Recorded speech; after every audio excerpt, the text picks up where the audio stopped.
Salut, c'est Florian, bienvenue dans cette nouvelle vidéo. Dans cette vidéo, je vais te présenter une action très intéressante, un des plus grands cigarettiers au monde, à savoir Philip Morris. Philip Morris, c'est une action à dividende très intéressante qui a totalement la place dans mon portefeuille et tu vas déterminer selon les indicateurs que je vais te donner si l'action a sa place dans ton portefeuille également. Philip Morris, c'est une action à dividende. Pourquoi? Parce qu'elle reverse un dividende tous les ans depuis assez longtemps. Elle reverse un dividende qui, en 2022, représentait un rendement de 5,2%. 5,2%, c'est un très beau rendement. Et en plus de ça, tu vas voir par la suite qu'il continue d'augmenter. Le dividende est versé depuis 14 ans sans interruption, donc c'est pas mal, mais on a de bien meilleurs historiques de versement de dividendes dans les actions qui m'intéressent et sur lesquelles j'ai investi, mais 14 ans, c'est déjà bien. Ça fait 9 ans que le dividende n'a pas diminué. Autrement dit, il y a 10 ans, même s'il est versé sans interruption depuis 14 ans, il y a 10 ans, il a diminué. Donc, il ne fait que d'augmenter depuis 9 ans maintenant.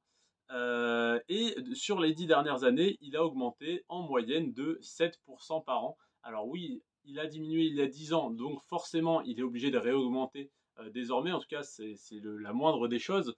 Mais en tout cas, il a le mérite d'avoir su augmenter et ne pas rediminuer son dividende sur les 9 dernières années, de l'augmenter au rythme de 7% par an. Donc voilà pour cette partie-là. Ensuite, au niveau de l'entreprise, c'est une très grosse capitalisation qui est évaluée à, enfin, la capitalisation est de 147 milliards de dollars à l'heure actuelle.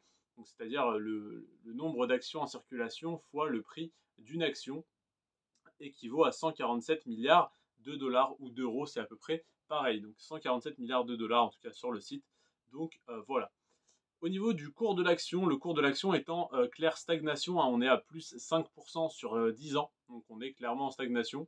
Donc voilà, ça n'est pas réellement un problème, mais ça serait mieux d'avoir quand même une croissance du cours de l'action. Donc c'est une action qui est intéressante parce que le rendement sur le dividende est très correct, hein, 5,2%, mais on n'a pour autant pas une très forte croissance du dividende sur le long terme, parce qu'on a plus 7% par an, c'est une très belle croissance, mais parce que le dividende a diminué il y a 10 ans.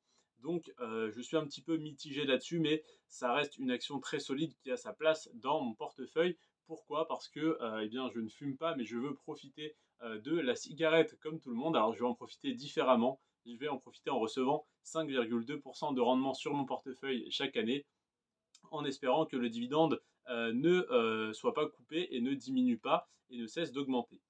Donc voilà, et le dernier indicateur, c'est le PER, c'est-à-dire le ratio court-bénéfice. Donc là, le PER est de 16, donc l'entreprise est valorisée à 16 fois ses bénéfices, donc ce qui est raisonnable, ce qui n'est pas, voilà, ce qui n'est pas surévalué, donc ça ne me pose aucun problème. Et puis bah, ça me paraît logique que le secteur du tabac n'ait pas des PER très élevés parce que ça n'est pas un secteur qui devrait connaître une très forte croissance, étant donné que l'adoption de masse est déjà derrière nous et que maintenant on fait plus des campagnes anti-tabac que des campagnes pour promouvoir le tabac, comme c'était le cas il y a quelques décennies. Donc voilà, je souhaitais quand même avoir une action sur les 50 sur lesquelles je vais investir sur mon compte titre, une action sur le secteur du tabac, qui est un secteur quand même qui va marcher encore pour longtemps, hein, comme Coca-Cola ou McDonald's. Si je peux me passer de boire et de boire du Coca et d'aller à McDonald's, eh bien c'est avec plaisir. Quoique du Coca zéro, ça m'arrive de temps en temps, même si je préfère le Pepsi zéro. Mais bref, j'essaye quand même de limiter au maximum. En tout cas, voilà, Coca ou McDonald's, si on peut éviter d'en consommer, c'est bien, mais ça devrait durer. Et puis ça ne devrait pas encore être tabou de boire du Coca ou de manger McDo d'ici à quelques années, alors que le tabac, eh bien, on fait de plus en plus de campagnes anti-tabac qui marchent pas vraiment, mais en tout cas, on essaye de sensibiliser à ce niveau-là. Et avec les prix du tabac qui augmentent, les taxes sur le tabac qui augmentent, je pense quand même que c'est un secteur qui tend à diminuer, hein, même si je souhaite investir dessus.